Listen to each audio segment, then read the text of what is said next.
वळसंग खुलेआम ओव्हरलोड वाहतूक। सोलापूर ग्रामीण भाग परिसरातून सर्वच महामार्ग रस्त्यांवर क्षमतेपेक्षा अधिक वजन वाहतूक करण्याची स्पर्धाच लागली आहे। ओव्हरलोड वाहतूक करून शासनाचा कोट्यावधींचा महसूल बुडविला जात आहे। आरटीओच्या पथकालाही हुलकावणी देत ओव्हरलोड वाहतूक करणाऱ्यांची दहशत वाढली असल्याचे चित्र सर्रास दिसत आहे। अनेक वाहनांची वजन वाहून नेण्याची क्षमता नसतानाही क्षमतेपेक्षा 2 ते 3 पट वजन वाहून नेण्याची स्पर्धाच सुरू आहे। शहरासोबतच परराज्यातील शेकडो वाहनातून सर्रास वाहतूक सुरू आहे।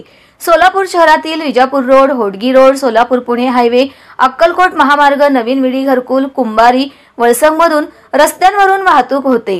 दिवसाकाठी 100हून अधिक तर रात्री 200 वर डंपर, हायवा, ट्रक, टेम्पो आदी वाहनातून माल वाहतूक करण्यात येते। यात प्रामुख्याने मुरुम, धान्य, सिमेंट तसेच अन्य साहित्यांचा समावेश आहे। विशेष म्हणजे प्रत्येक ट्रक ताडपत्रीने बांधलेला असल्यामुळे वजन करण्याचे कष्ट आरटीओ अथवा पोलीस टाळतात।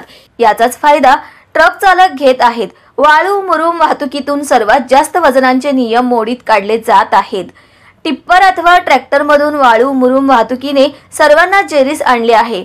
अक्कलकोट रोड, नवीन विडी घरकुल, कुंभारी, वळसंगमधून वाळू, मुरुम वाहतूकदार क्रमांक न लिहिताच अथवा तो पुसट करून वाहतूक करीत आहेत। यामुळे तहसील अथवा पोलिसांना कारवाई करताना अडचण येत आहेत। अतिरिक्त भार आणि भरधावामुळे वाळू, मुरुम टिप्परमधून अपघातांची संख्या गत काही महिन्यात वाढल्याचे पोलीस सूत्रांनी सांगितले। वळसंग रस्त्यावर पोलीस नेमणूक केले असले तरी त्यांचे काम क्रमांक नसणे, कागदपत्र तपासणे आदी कामे येतात। ओव्हरलोड तपासण्याचा अधिकार त्यांना नसल्याचे आरटीओनी सांगितले।